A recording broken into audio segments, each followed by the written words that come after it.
All right. Hello, everybody. Welcome to Karina Lantam Mentorship with another debt payoff simulation session. And that's what we're going to do, which is what we do pretty much every single day.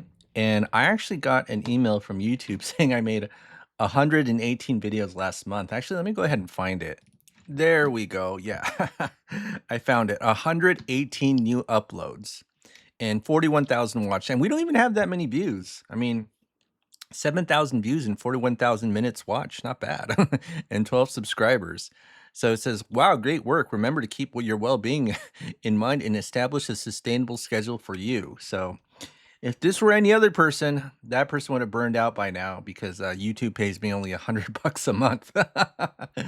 But I'm not just any other person. All right. So let's go ahead and get started with debt payoff. So we're going to use something called the velocity method to pay off debt. Okay, so the velocity method. And what is this method? Well, it's simply not saving money rebranded 2.0 or 3.0 or whatever you want to call it, right? And the first step to paying off debt is creating a budget, because your budget is your debt attack plan. So in this example, we have 3 credit cards, we have 2 auto loans, and we have 1 student loan and a mortgage. And on top of that, we have $2,000 a month in personal expenses. So what do we have to do when we're creating our budget? Well, when we're breaking down our expenses, we just have to list every single debt that we have, because our main goal is to pay off debt. And on the last line item, you just kind of create an average of what you think your monthly expenses would be per month, right?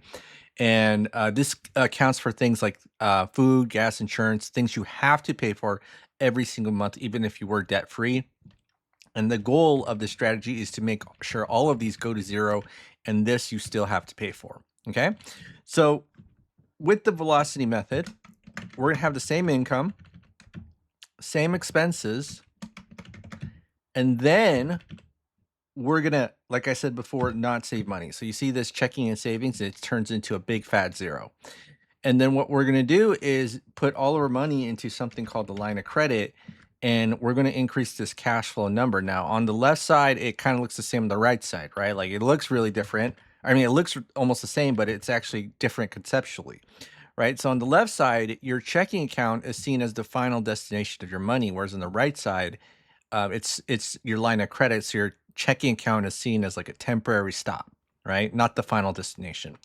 And we're also going to assume we have access to a line of credit. So what's a line of credit? It's basically a financial tool where you can borrow money, pay it back, and use it over and over again. So a credit card is technically a line of credit, but we're not going to use a credit card for this scenario, right? We're going to use a personal or home equity line of credit. Now, why can we not use a credit card? Well, we can for our general expenses, but we're not going to put our entire paycheck into a credit card, because if we put our entire $6,000 into one credit card, well, can I use this credit card to pay the rest of the debts? No, we can't, because it's really hard to pay one credit card with another. You could do a balance transfer, it's really hard, or you could pay a credit card with a loan, that's really hard, but you could use plastic.com. So we're going to use something called a line of credit, because as soon as I put that $6,000 in, I can get it out. And we're looking for that ultimate flexibility to help us pay off of that debt. And not only that, the line of credit interest rates are usually cheaper than credit cards, although they're usually more expensive than loans. Okay, so we have a nice, what I call a Goldilocks balance there. Okay, all right. So now what we're going to do is assume we have a free and clear $30,000 home equity line of credit at 8%. Now, pop quiz hotshot, if you know what movie that's from, um, will the bank give you a free and clear line of credit if you already have debt and you have very little left over? The answer to that is probably no, because banks don't lend money to people who need it, right? Because whenever you go to a bank and you say, hey, I need money, the bank runs away from you, right? Tries to run away from you. In fact, the whole banking system and the whole credit reporting system is kind of like one bank looking out for another bank, if you think about it, right? Because if you burn one bank and don't pay their debt, like let's say I don't pay Discover, well, Discover reports down your credit report, and they actually have to pay to report down your credit report. I don't know if you knew that or not. And so the reason why they do that is because they want the other banks to know, hey, this guy or gal screwed me over, right? That's the reason why credit reports exist. Okay. That's, yeah. So essentially, that's what happens when you don't pay the bank And so when they see that and that you need money, which is what's going to happen when you need money, you're not going to pay people back. That's why the bank doesn't lend money to people who need it. They just run away from you, right? So now, why are we demonstrating this with the free and clear line of credit? Is because it's actually much easier to understand the importance of line of credit at this stage, and it's actually much easier to learn the concept if you knew that you just had a line of credit available. Now, if you want to see a realistic scenario, I'll show you realistic. Someone who had 22 debts and $4.10 left over with the maxed out line of credit. If you want to see me do this, join the 99 Cent YouTube channel. That's going to take me forever to cover 1 hour and 30 minutes. But this is why I don't cover realistic scenarios on this channel, or at least initially, right? I do that in under a paywall. But let's assume that you had a free and clear line of credit, okay? Well, we're going to use something called the cash flow index. If you don't know what that is, it's basically you take the balance of the debt divided by the monthly payment. And then you do that for all of your debts. And then now you have a debt ranking system from smallest to largest, right? So why do we pay this big number last? Well, basically the 30-year mortgage, what it's saying is that, hey, you have to give someone a lot of money for a little bit of payment. A lot of money for a little bit of payment, right? So that's why we paid off last. Well, let's try to recoup these payments first because we'll get more bang for our buck when we pay it off, right? And so the lower the number, the better. So we just kind of have a general rule, start off with under 50, and that's going to be 5, 8, 15. So I'm going to just go ahead and do this, sum it up, and that's 28K, right? So let me go ahead and show you this. So we're going to move $28,000 into the line of credit, and then guess what happens here? What happens here? Oh my goodness, these credit card payments go away, and then we literally went from $620 to $1,542.74. Okay, $620 to $1,542.74. See that? Yeah. See how the income is the same? Income is the same, and then the cash flow has kind of multiplied by like 2.5. Yeah. I'm telling you, if you show this to your friends, they'll be like looking at it and then thinking, wow, is this too good to be true? Right? That's probably what I'd think too. Or maybe that's a scam. All right, so now we go to the next step, okay? So what's the next step is that you put your entire paycheck into the line of credit, take our expenses out, and then rinse and repeat over and over again. So I'll show you how to calculate this, okay? So you take the previous month's balance, previous month's interest, and then you subtract your cash flow. And then what we do is we take the average daily balance. I'm going to show you the average here, multiply by the interest rate, and divide by 12. Okay, and then I'm going to go ahead and copy and paste. And then what we're going to do is we're going to sum it up, right? So sum it up, and then we're going to highlight it, or actually not sum it up, find out where the balance goes to negative, and that's when we paid off all of our debt from our first credit cards. So that's 28K. Okay, so 28K, and how much was that? That was, what was that, 20, no, that was 19 months, folks. Hey, 19 months. All right. Okay, so now we're going to do that. And then now we have 2 auto loans, a student loan, and a mortgage. So luckily we got this loan calculator right here. All right. And so let me just do this. So this is going to be 19, right? So let's put 19. And then what we're going to do is we're going to take these two, although I think that's more than the limit of the line of credit, if I'm not mistaken. Yeah, it's 30,000. So what I'm going to do is I'm going to take this one, this loan, move it into line. So anything under 50, we're okay to put, but because we don't have enough room in the line of credit for both of them, we're just going to go one of them until we have enough room for the other. So let's go ahead and do this. And I'm just going to move one of the cars into the line of credit. So that'll be plus 15,617.46. Okay. All right. So now this goes to 0. So now we have $2,000 of cash flow. And then we got to update the cash flow. Okay. So now this is minus 1957.9. Okay, so now I'm going to copy and paste, and then we see, I think we have enough room at this time to move the other debt into the line of credit. Yeah, I think we do. So this is going to be month, let's just quickly check, month 20. Okay, so that'll be, so this is going to be 0, this is going to be 20. So, all right.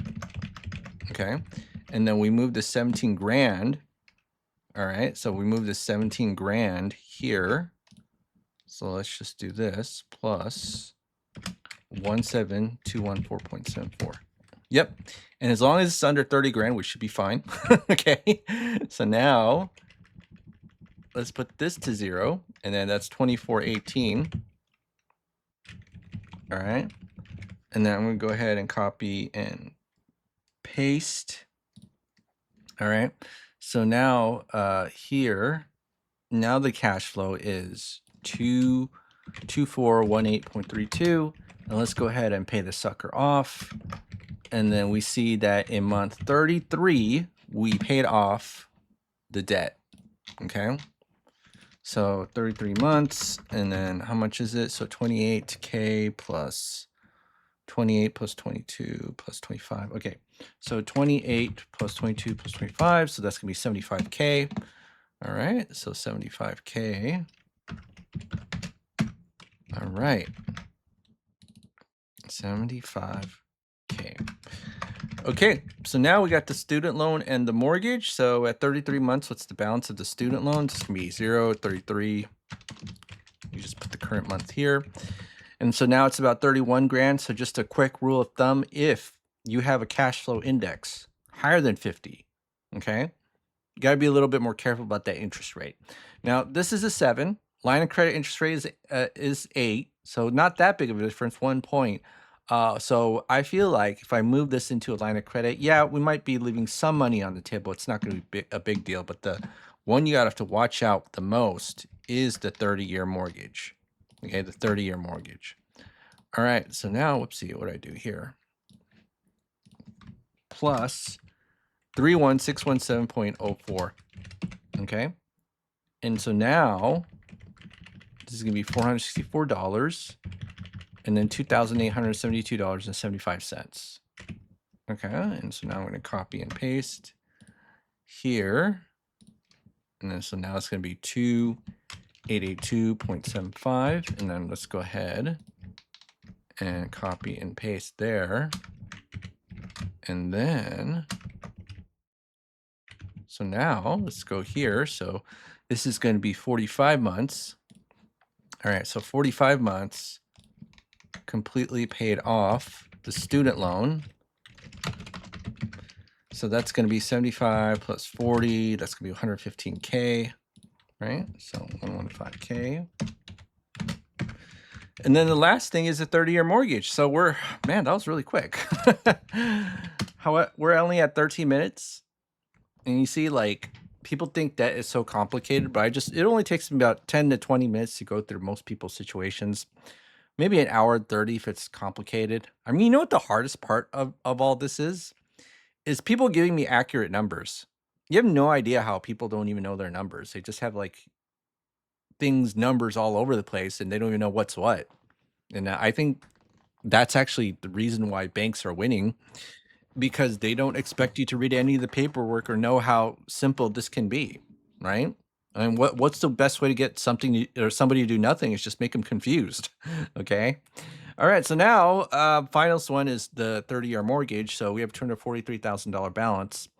And according to cash flow index, we pay this one off last. Because why do we pay it off last?